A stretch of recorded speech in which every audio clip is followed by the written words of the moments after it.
C'est la nouvelle tendance chez les seniors, parce que la passion pour le football n'a pas d'âge. Gérard et ses amis ont trouvé la parade. Les bleus, on se met là-bas. Les oranges, vous mettez là.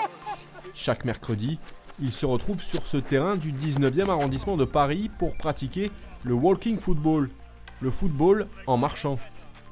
Une nouvelle discipline créée en Angleterre en 2011 et qui a su trouver son public.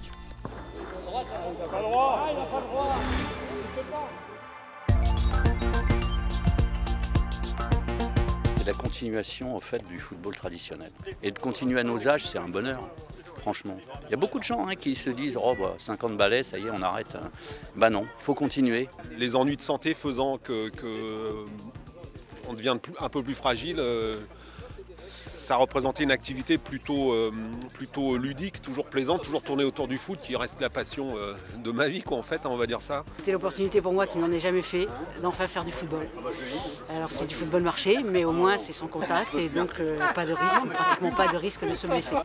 Et en 5 ans, l'activité a explosé. Si la discipline déclenchait les moqueries au début, elle attire maintenant les curieux.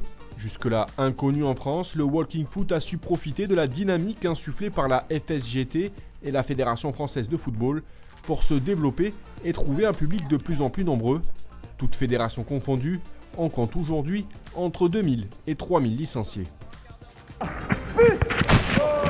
Le sport senior, on le conçoit comme un sport où il faut garder la forme, un sport, une activité plutôt douce. On l'apparente souvent de la marche nordique, de l'aquagym. Le walking foot, ça remet en perspective la notion du sport senior, puisqu'on a réussi en adaptant certaines règles à la faire pratiquer à des personnes qui sont un peu plus âgées.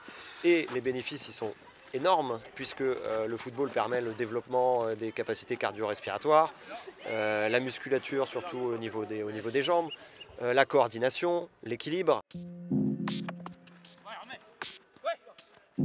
On est en train de s'ouvrir des nouveaux horizons sur le sport senior. Peut-être le sport senior de demain, il y aura du foot, il y aura de la boxe, il y aura du basket pour des seniors.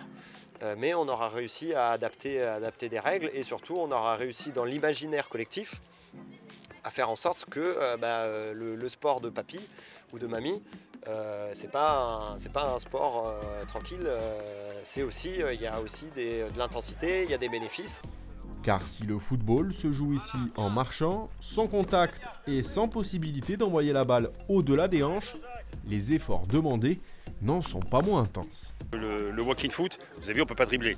Maximum 2-3 touches de balle. Donc dès que le mec a le ballon, on est obligé de venir en soutien. Donc à chaque fois qu'il faut faire le décalage, il faut être en soutien, on peut pas jouer arrêté. C'est impossible. Personne ne triche, tout le monde marche, on est toujours en mouvement. C'est pas uniquement que de la technique.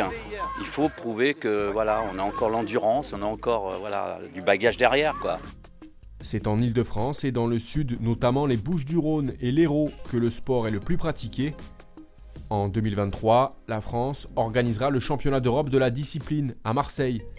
Ce sera le 3e tournoi d'ampleur après les 2 premières Coupes du Monde en 2019 à Londres et en 2022 à Florence en Italie. Lors de cette dernière édition, la France avait été sacrée dans la catégorie des plus de 50 ans et vice-championne du monde dans celle des plus de 60 ans.